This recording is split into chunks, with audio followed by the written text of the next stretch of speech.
സ്നേഹിക്കില്ല ഞാൻ യേശുവേ,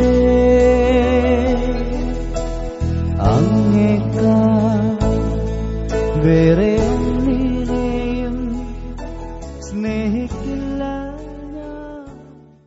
നിങ്ങൾ നിങ്ങളുടെ ശരീരങ്ങളെ, ഞാൻ ദൈവത്തിന്റെ മനസ്സലിവ് ഓർപ്പിച്ച് നിങ്ങളെ പ്രബോധിപ്പിക്കുന്നെന്നാൽ, നിങ്ങൾക്ക് ദൈവം കാണിച്ച മനസ്സലിവിന് പകരമായിട്ട് പണം കൊടുത്ത്, ഞാനിത് പാരഫ്രൈസ് ചെയ്യാണ്, പണം കൊടുത്ത് നിങ്ങൾക്ക് ദൈവത്തെ പ്രസാദിപ്പിക്കാൻ കഴിയത്തില്ല. അതിന് പകരം കൊടുക്കാനായിട്ട് നിങ്ങൾക്ക് ഒന്നും കൊടുക്കാൻ പറ്റത്തില്ല. ആകെ നിങ്ങൾ കൊടുക്കാൻ പറ്റുന്നത് നിങ്ങളുടെ ശരീരങ്ങളെ എന്താക്കുകയാണ്? യാഗമാക്കുകയാണ്. അങ്ങനെയാകുമ്പോൾ ദൈവത്തിന്റെ ഇഷ്ടം ചെയ്യാനായിട്ട് നിങ്ങളുടെ ശരീരം രൂപപ്പെടും. പക്ഷെ ശരീരം അതിനുവേണ്ടി നിങ്ങൾ ഏൽപ്പിച്ചു കൊടുത്താൽ പോലും അത് നിർവഹിക്കണമെങ്കിൽ ദൈവത്തിന്റെ ഇഷ്ടം എന്താണെന്നുള്ളത് നിങ്ങൾ അറിയണം. You have to know the will of God. ദൈവഹിതം നമ്മുടെ മനസ്സിൽ അറിയണം. ദൈവഹിതം അറിയണമെങ്കിൽ ദൈവം നമ്മുടെ മനസ്സിലേക്ക് ഇത് എഴുതണം, ഇല്ലേ? എന്റെ തലയിൽ എന്റെ ഇഷ്ടം എഴുതിക്കൊണ്ടിരുന്ന സ്ഥലത്ത് ഇപ്പോൾ തൊട്ട് ആരെഴുതണം? ദൈവം എഴുതണം. പക്ഷെ ദൈവം എഴുതാൻ വരുമ്പോഴാണ് പ്രശ്നം ഉണ്ടാകുന്നത്. എന്നാന്ന് ചോദിച്ചു കഴിഞ്ഞാല്, ഓൾറെഡി ഇതിനകത്ത് വേറെ പലരും കയറി, അല്ലെങ്കിൽ ലോകം കയറി ഒത്തിരി കാര്യങ്ങൾ എഴുതിയിരിക്കുകയാണ്. അതുകൊണ്ട് ദൈവത്തിന് ശരിക്കും എഴുതാൻ വരുമ്പോഴത്തേക്ക് ഇതൊരു ക്ലീൻ സ്ലേറ്റ് അല്ല. ഇപ്പൊ ഞാനൊരു ഉദാഹരണം പറഞ്ഞു കഴിഞ്ഞാൽ നിങ്ങൾ ഒന്ന് ആലോചിക്കുക. 4 + 4 = 8 എന്ന് നിങ്ങൾ എഴുതുകയാണ്. 4 + 4 = 8. പക്ഷെ നേരത്തെ ഇവത്തെ പല വരയും കുരയും ഒക്കെ ഉണ്ടെങ്കിൽ ഈ സമം വരുന്നതിന്റെ മുകളിൽ കൂടെ അല്ലെങ്കിൽ പുറകിൽ കൂടെ ഒരു വര നേരെ താഴോട്ട് കിടപ്പണമെന്ന് വെക്കുക. എങ്ങനെയായിരിക്കും അത് വായിക്കുന്നത്? 4 + 4 = എന്ന് എഴുതിയിരിക്കുന്നത് എടുത്ത് ഒരു വെട്ട് നേരത്തെ ഉണ്ടെങ്കിൽ എന്താ അതിന്റെ അർത്ഥം? 4 + 4 is not equal to 8 എന്നാ. 4 + 4 എന്നാൽ 8 അല്ല. നോക്ക്, ദൈവം എഴുതാൻ വന്നപ്പോൾ നേരത്തെ വര കിടന്നത് കൊണ്ട് ദൈവം എഴുതാൻ ഉദ്ദേശിച്ചതിന്റെ നേരെ വിപരീത നിലയിലേക്ക് കാര്യങ്ങൾ പോവുകയാണ്. അതുകൊണ്ട് നിങ്ങൾ എന്ത് ചെയ്തേ പറ്റുള്ളൂ? നേരത്തെ എഴുതിയ കാര്യങ്ങളൊക്കെ മായ്ച്ചു കളഞ്ഞാലേ പറ്റുള്ളൂ. ഈ കമ്പ്യൂട്ടറിനകത്ത് വൈറസ്, ഇപ്പോൾ ഏറ്റവും വലിയ പ്രശ്നം അതാണല്ലോ, കമ്പ്യൂട്ടർ വൈറസാണ്.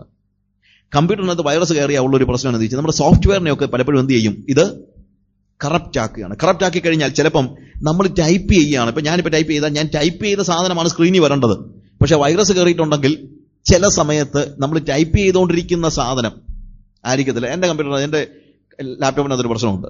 അപ്പം ഞാൻ അവിടെ ഹാഷ് അടിച്ചു കഴിഞ്ഞാൽ എനിക്കത് അടിക്കാനേ പറ്റത്തില്ല. കാര്യം അല്ലെങ്കിൽ ഞാൻ @ അടിക്കണമെങ്കിൽ, അപ്പൊ @ അടിക്കാൻ വന്നു കഴിഞ്ഞാൽ അവിടെ ഒരു കോമായ വന്ന് കിടക്കുന്നത്. കോമായിൽ അടിച്ചെങ്കിൽ മാത്രമേ @ വരത്തുള്ളൂ.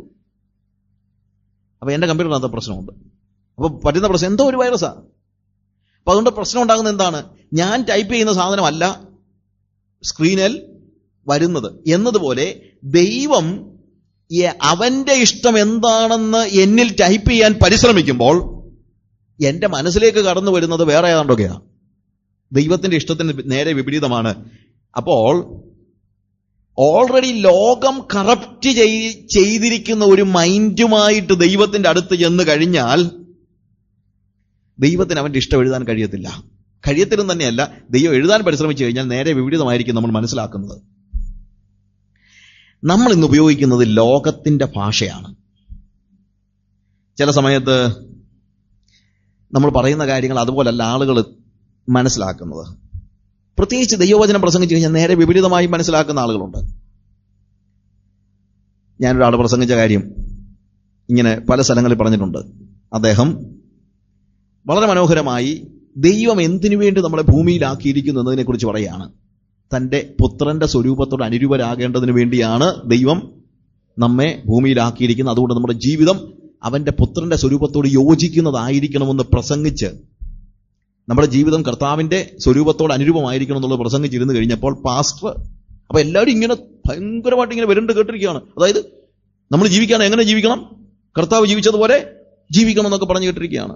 എല്ലാം കഴിഞ്ഞപ്പോൾ പാസ്റ്റർ പറഞ്ഞു, സഹോദരൻ പറഞ്ഞത് നിങ്ങൾ എല്ലാവരും കേട്ടല്ലോ, വളരെ നല്ല കാര്യം കേട്ടോ.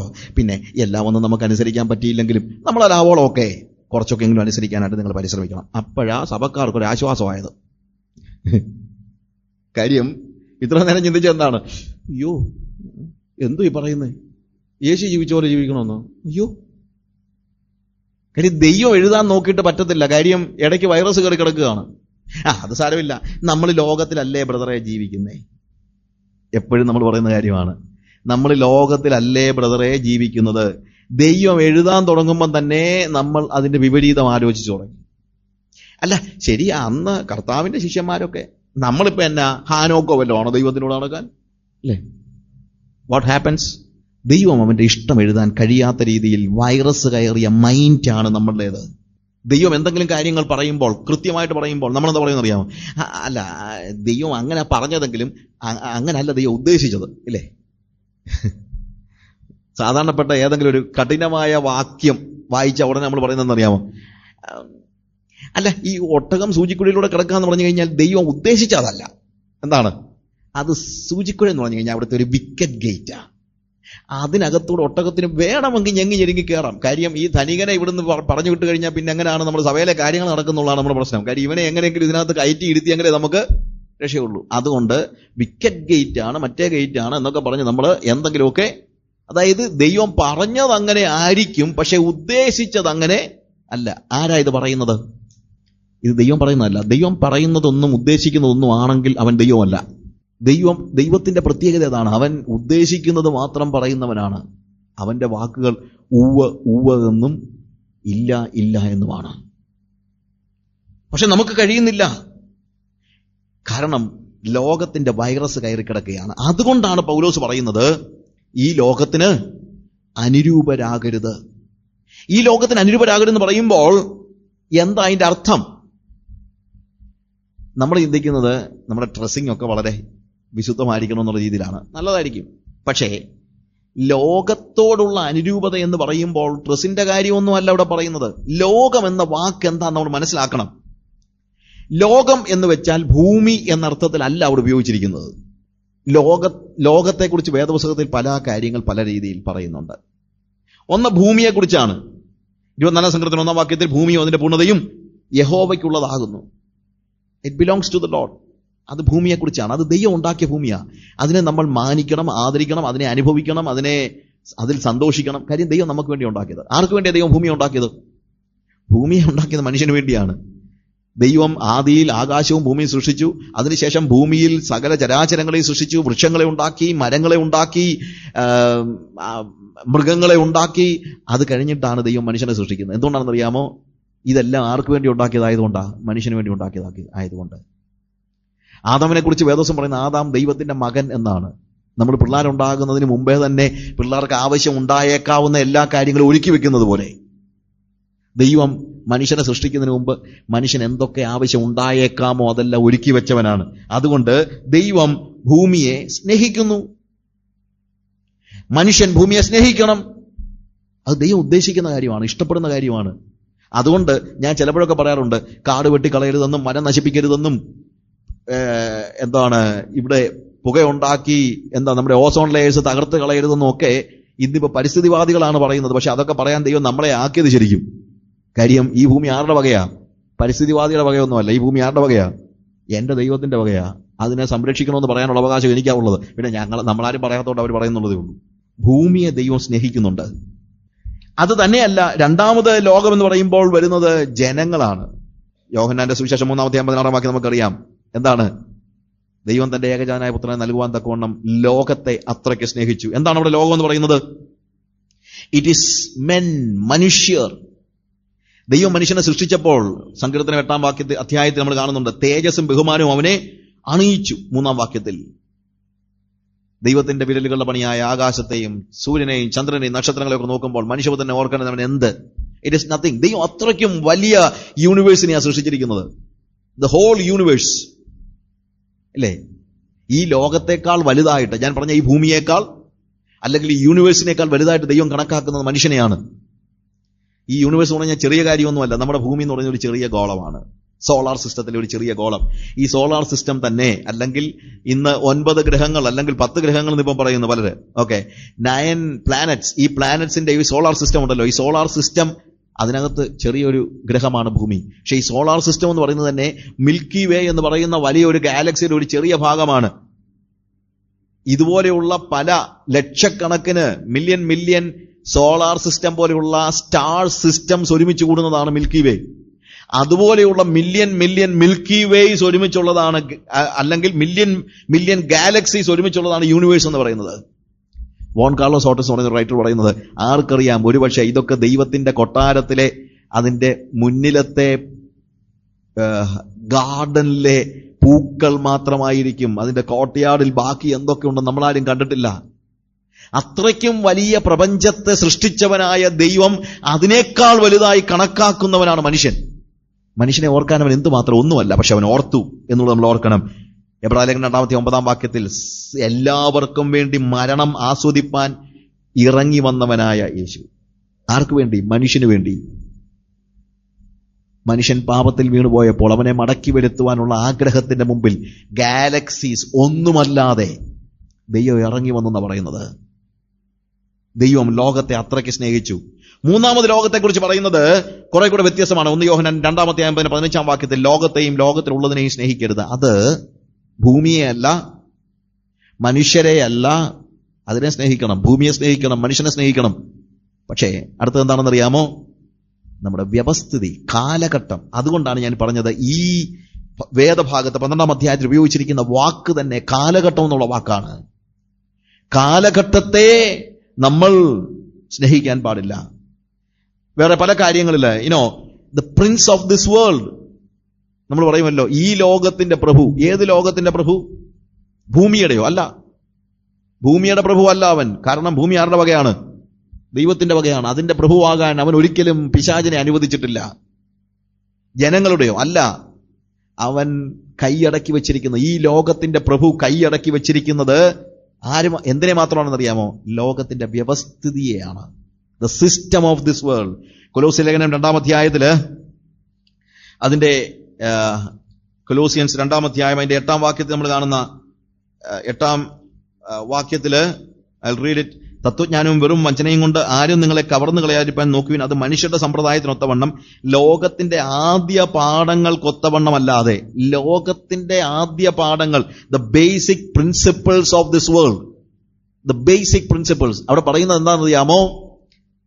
ഇന്ന് നടമാടുന്നതായ ലോക വ്യവസ്ഥിതിക്കനുസരിച്ചുള്ളതാണ് ഈ തത്വജ്ഞാനം എന്നാണ് പറയുന്നത്. അതിന്റെ 2-ാം അധ്യായത്തിന്റെ 20-ാം വാക്യത്തിൽ വീണ്ടും പറയുന്നൊരു വാക്യമുണ്ട്. നിങ്ങൾ ക്രിസ്തുവിനോടുകൂടെ ലോകത്തിന്റെ ആദ്യ പാഠങ്ങൾ സംബന്ധിച്ച് മരിച്ചു. The basic principles of this world. Or ഇന്ന് ഈ കാലഘട്ടത്തിൽ വിശ്വസിക്കുന്നതായ ചിന്താഗതികൾ എന്ന അർത്ഥത്തിലാണ്. 2 കൊരിന്ത്യർ 10-ാം അധ്യായം 2-ാം വാക്യത്തിൽ പൗലോസ് പറയുന്നത്, ഞങ്ങൾ പോരാടുന്നത് വേൾഡ്ലി അല്ല, ജഡപ്രകാരമല്ല എന്നുള്ള വാക്കാണ് ഉപയോഗിച്ചിരിക്കുന്നത്. അവിടെ ഉപയോഗിച്ചിരിക്കുന്നത് it is not a worldly war. ഞങ്ങൾ പോരാടുന്നത് ലൗകികമായിട്ടല്ല എന്നാണ് പറയുന്നത്. അപ്പോൾ ലോകത്തിന്റെ ഒരു സിസ്റ്റം ഉണ്ട്. ആ സിസ്റ്റത്തോട് നമ്മൾ അനുരൂപരാകരുത്. നമ്മൾ എന്ത് ചെയ്യണം? അനുരൂപരാകാതിരിക്കണമെങ്കിൽ നമ്മൾ മനസ്സ് പുതുക്കി രൂപാന്തരപ്പെടണം. അപ്പോൾ അനുരൂപത എവിടെയാ ഉണ്ടാകുന്നത്? വസ്ത്രത്തിലല്ല, മനസ്സിലാ. കാര്യം രൂപാന്തരം ഉണ്ടാകേണ്ടത് എവിടെയാ? മനസ്സിലാണ്. മനസ്സ് പുതുക്കണമെങ്കിൽ അതിന്റെ അർത്ഥം എന്താണ്? അനുരൂപത മനസ്സിലുണ്ടാകുന്നു എന്നുള്ളതാണ്. നമ്മൾ പറയില്ല, പിള്ളേരൊക്കെ ഏതെങ്കിലും ചുരിദാറോട് വരുമ്പോഴൊക്കെ പണ്ടൊക്കെ പറയുന്നത് ലോകക്കാരെ പോലെ ഡ്രസ്സ് ചെയ്തൊന്നും നടക്കുന്നെന്ന്. ലോകക്കാരെ പോലെ എന്ന് വെച്ചാൽ നമ്മൾ ചിന്തിച്ചിരിക്കുന്നത് ലോകത്തോടുള്ള അനുരൂപത വസ്ത്രത്തിലാണെന്നാണ്. വസ്ത്രത്തിൽ അനുരൂപത വേറെ കാര്യം. പക്ഷേ റോമാലേഖനത്തിൽ പറയുന്നത് എന്താണെന്ന് അറിയാമോ? ഇറ്റ് സേസ് അബൌട്ട് മൈൻഡ്, മനസ്സ്. മനസ്സിലാണ് പിശാച് പ്രവർത്തിക്കുന്നത്.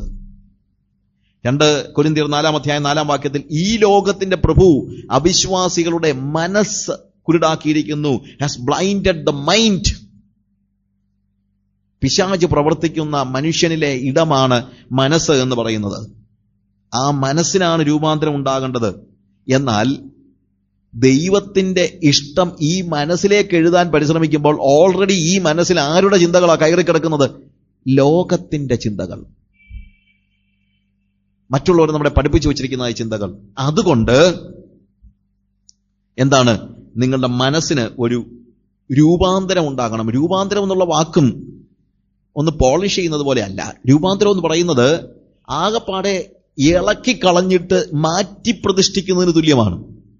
ഒരു ഫോർമാറ്റിംഗ് ആണ് ആവശ്യം. ലോകത്തെ തൂത്തെറിയുന്നതായ ഒരു സ്റ്റേജ്. യാക്കോബ് ലേഖനം 4-ാം അധ്യായം 4-ാം വാക്യത്തിൽ ലോക സ്നേഹം ദൈവത്തോട് ശത്രുത്വമാകുന്നു. ലോകത്തിന്റെ സ്നേഹിതനാകുവാൻ ഇച്ഛിക്കുന്നവനെല്ലാം ദൈവത്തിന്റെ ശത്രുവാണ് എന്നാണ് പറയുന്നത്. ലോകം എന്ന് പറയുന്നത് അത്ര നല്ല കാര്യമൊന്നുമില്ല. നമ്മൾ പലപ്പോഴും പറയുന്നത് എന്താണ്, ഈ ലോകത്തിലല്ലേ, ലോകത്തിലാകാൻ പാടില്ല. നമ്മളെക്കുറിച്ച് ദൈവം ഉദ്ദേശിക്കുന്ന അതല്ല. ലോകത്തോട് വലിയ ഒരു യുദ്ധം പ്രഖ്യാപിക്കേണ്ട ഒരു കാലഘട്ടത്തിലാണ് നമ്മൾ നിൽക്കുന്നത്. ഇന്ന് നമ്മൾ ലോകത്തോട് എങ്ങനെയെങ്കിലുമൊക്കെ ചേർന്ന് പോകാനായിട്ടാണ് പരിശ്രമിക്കുന്നത്. ലോകസ്നേഹം എന്ന് പറയുന്ന ഒരു വൈറസാ. വേദപുസ്തകത്തിൽ ദൈവികതയുടെ നേരെ വിപരീത ദിശയിൽ നിൽക്കുന്ന കാര്യങ്ങളെക്കുറിച്ച് പറയുമ്പോൾ, കോൺട്രാസ്റ്റ് പറയുമ്പോൾ, ഗോഡ്ലി എന്ന വാക്കിന് വിപരീത പദം പറയുന്നത് ഡെവിളിഷ് എന്നല്ല, വേൾഡ്ലി എന്നാണ്. അതായത് വേൾഡ്ലി ആണെങ്കിൽ അവൻ ഗോഡ്ലി അല്ല എന്നാ. അത്രയ്ക്കും ശത്രുത. പിശാചിനെ കാണുന്നത് പോലെ തന്നെ ലോകത്തെ കാണണം. ശത്രുക്കളെ കുറിച്ച് പറയുമ്പോഴത്തേക്ക് വേദോസ്തി പറയുന്നൊരു കാര്യമുണ്ട്. നിങ്ങളുടെ ശത്രുക്കൾ ആരൊക്കെയാണ്? ലോകം, ജഡം, പിശാച്. ആദ്യം പറഞ്ഞിരിക്കുന്ന ആരുടെ പേരാ? ലോകം. അതുകൊണ്ടാണ് ലോകത്തിന്റെ സിസ്റ്റം നമുക്ക് കയറ്റിവെക്കാൻ കഴിയാത്തത്. ലോകത്തിന്റെ സിസ്റ്റത്തോട് അതിനെ ഫോർമാറ്റ് ചെയ്യണം. പലപ്പോഴും ഈ വൈറസിന്റെ ഒരു പ്രശ്നമുണ്ട്. ഞങ്ങളുടെ ബിലാസ്പൂരിലെ ബൈബിൾ സ്കൂളിലെ കമ്പ്യൂട്ടറിനകത്തൊരു വൈറസ് ഉണ്ട്. അതിന്റെ പേര് ഫോൾഡർ എന്നാണ്. 8K ഉള്ളൂ. പക്ഷെ ഒരു പ്രശ്നമുണ്ട്. Every 8 hours it doubles. 8 മണിക്കൂർ കഴിയുമ്പോൾ ഈ ഒരു ഫോൾഡർ 8 × 16 ആകും, 16 32 ആകും, 32 64 ആകും, 64 128 ആകും, 128 256 ആകും, 256 524 ആകും, 524 1048 ആകും. It goes on. കുറച്ച് ദിവസം കഴിയുമ്പോഴത്തേക്ക് കമ്പ്യൂട്ടറിനകത്ത് സ്ഥലമില്ല. എല്ലാം എന്തായി കയറിയിരിക്കുകയാണ്? ഫോൾഡർ കയറി കിടക്കുക. എന്നാൽ ഈ ഫോൾഡർ അങ്ങ് ഡിലീറ്റ് ചെയ്യാമെന്ന് വെച്ചാൽ അത് നടക്കത്തുമില്ല. ഫോൾഡർ ഡിലീറ്റ് ചെയ്യാൻ പറ്റാത്ത രീതിയിലാണ് അവന്മാർ വൈറസ് ഉണ്ടാക്കിയിരിക്കുന്നത്. അതുകൊണ്ട് പിന്നെ ഇതിൽ നിന്ന് രക്ഷ നേടാൻ ഒറ്റ മാർഗമുള്ളൂ. എന്താണെന്നറിയാമോ? കമ്പ്യൂട്ടർ ഫോർമാറ്റ് ചെയ്യണം.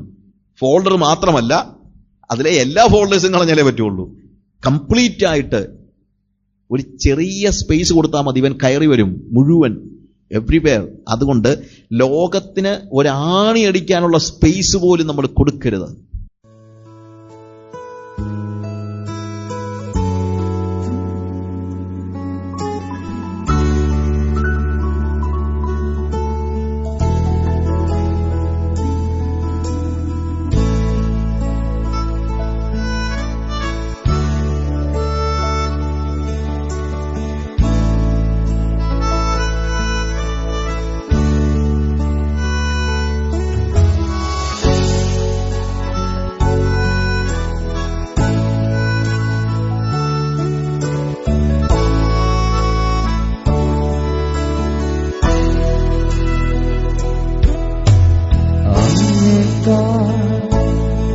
വേറെ ഒന്നിനെയും സ്നേഹിക്കില്ല ഞാൻ യേശുവേ. അങ്ങേക്കാൾ വേറെ ഒന്നിനെയും സ്നേഹിക്കില്ല ഞാൻ യേശുവേ. അങ്ങേക്കാൾ വേറെ ഒന്നിനെയും സ്നേഹിക്കില്ല ഞാൻ യേശുവേ. അങ്ങേക്കാൾ വേറെ ഒന്നിനെയും സ്നേഹിക്കില്ല ഞാൻ യേശുവേ. നീ എനിക്കായി ചെയ്തതും, നീ എനിക്കായി ചെയ്തതും, നീ എനിക്കായി ചെയ്തതും, നീ എനിക്കായി ചെയ്തതും ഒരു കണ്ണും അത് കണ്ടിട്ടില്ല, കാതുകളും അത് കേട്ടതില്ല, ഹൃദയത്തിൽ തോന്നിയതില്ല.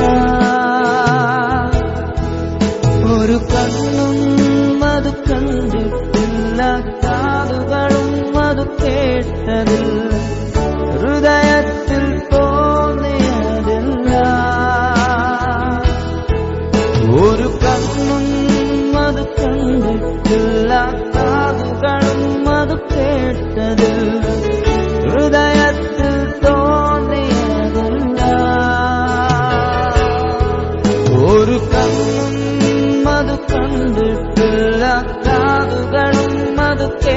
കേട്ടതില്ല, ഹൃദയത്തിൽ തോന്നിയതില്ല. അങ്ങേക്കാൾ വേറെയൊന്നിനെയും സ്നേഹിക്കില്ല ഞാൻ യേശുവേ. അങ്ങേക്കാൾ വേറെയൊന്നിനെയും സ്നേഹിക്കില്ല ഞാൻ യേശുവേ. Hallelujah, hallelujah, hallelujah, hallelujah. ഓ ഹല്ലേലൂയ, ഹല്ലേലൂയ,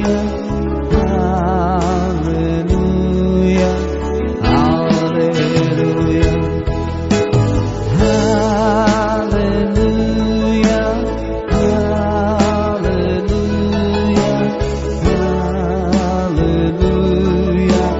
ഹല്ലേലൂയ.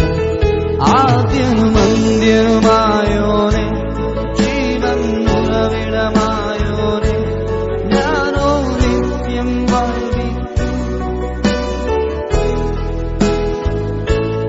ആദ്യനുമന്ത്യനുമായോനെ, ജീവൻ ഉറവിടമായോനെ, ഞാനോ നിത്യം ജീവിപ്പാൻ സ്വയാഗമായോനെ. ആദ്യനുമന്ത്യനുമായോനെ, ജീവൻ ഉറവിടമായോനെ, ഞാനോ നിത്യം ജീവിപ്പാൻ സ്വയാഗമായോനെ.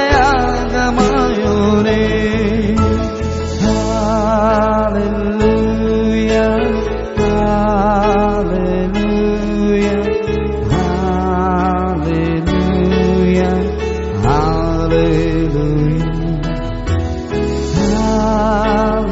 Hallelujah, hallelujah, hallelujah,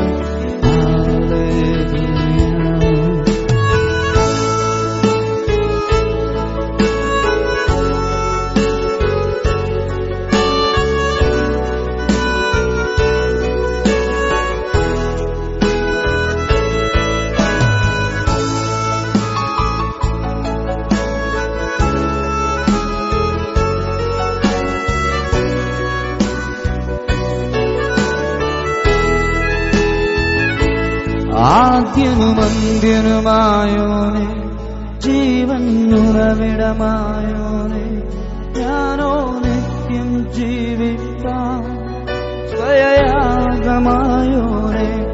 ആദ്യനുമന്ത്യനുമായോനെ, ജീവൻ ഉറവിടമായോനെ, ഞാനോ നിത്യം ജീവിപ്പാൻ സ്വയാഗമായോനെ. ആദ്യനുമന്ത്യനുമായോനെ, ജീവൻ ഉറവിടമായോനെ, ഞാനോ നിത്യം ജീവിപ്പാൻ സ്വയാഗമായോനെ. അങ്ങേക്കാൾ വേറെയൊന്നിനെയും സ്നേഹിക്കില്ല ഞാൻ യേശുവേ.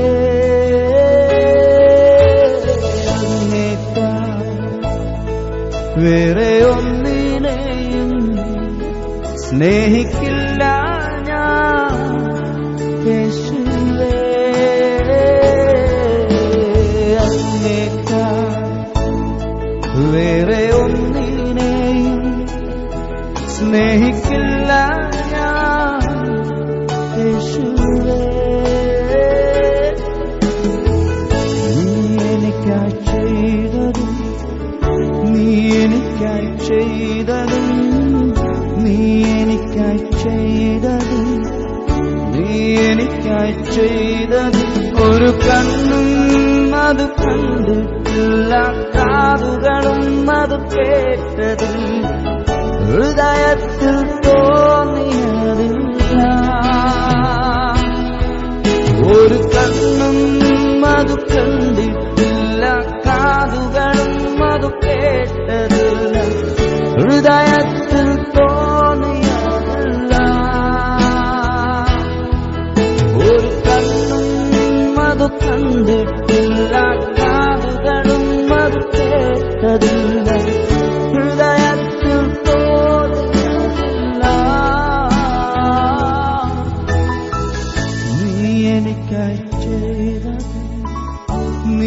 എനിക്കായി ചെയ്തതും നീ എനിക്കായി ചെയ്തതും നീ എനിക്കായി ചെയ്തതും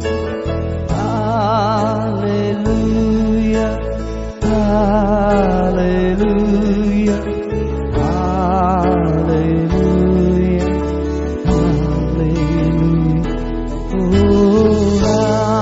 hallelujah hallelujah hallelujah we praise you Lord love you Jesus hallelujah hallelujah oh